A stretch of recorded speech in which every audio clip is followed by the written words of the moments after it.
Hi guys, welcome to our group presentation. Firstly, I'm so sorry I cannot come to school to do this work because my cousin's wedding in Europe, so I have to join it. So I cannot in person to discussion this field trip with you guys. I'm so sorry about that. I'm doing this video to talk about my point and what I learned from this field trip.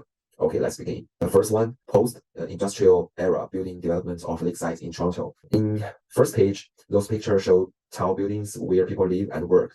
Because everything is close by, people don't need to travel far. This makes city life better and help the environment. There are many tall buildings in Toronto's downtown and near the lake because the land is expensive and there's no much space. The buildings look different from one another. Some have shiny glass wall, while others are made of concrete. This shows the city's old building design style and new ideas. The other picture show construction sites with building under development. This cactus ongoing growth and development in the area. In the post-industrial era, Toronto's lakeside has seen a shift from factories and warehouse to residential condos, commercial space, and recreational areas. So when I travel in this street, I can feel model city, like a lot of like tall building. After that, I researched some past picture in Lakeside Toronto. It's really huge different. The next point is talk Lakeside. This picture shows a park named HTO Park West. It's full of green plants and trees.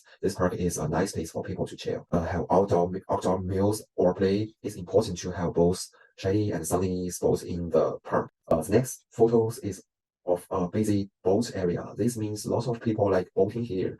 When making such days, it's good to have enough spots for boats, place to borrow boats and other stuff for the folks who have boats and for people visiting. I remember in this street there have many busy boat area because like I guess like Toronto summer is very short and people really love this time to boating on the lake. This bet is urban siting. Toronto has emphasized the inclusion of green space in its urban planning. The next one, I took this picture. I feel like this is a really beautiful picture. But in that one, I just want to show the city transportation because like everyone know like downtown traffic jam is really serious. And I have been jailed in the downtown a lot of time. Make me feel like, oh, that's crazy. For this one, I want to talk about city's transportation. So whereas able, the street means there are terms or streetcars. Toronto has one of the oldest and biggest streetcar system in North America. It's a great way to travel and fits well with the city's look. I think in some way this is really good things. Like when I come to downtown Toronto,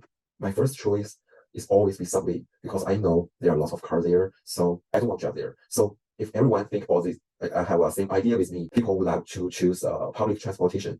And also streetcar is not only like transportation. City's transportation is also kind of like culture in Toronto downtown. Okay, let's move to the next point. I want to talk about new and old building. There are old tree cars and right tree with number 9159. And those remind us of city's trends past.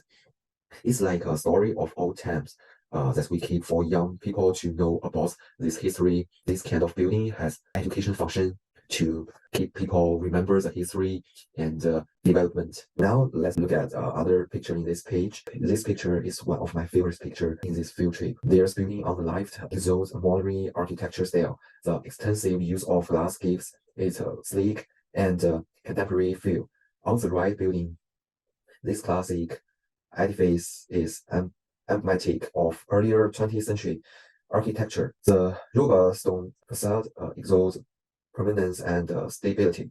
Toronto's architecture tapestry is a blend of old and new. The juxtaposition as seen in the image is a testament to the city's respect for its history while embracing the future. Okay, this is all I want to talk about. So now let's ask others, my group member, to continue telling you about our field trip. Thank you.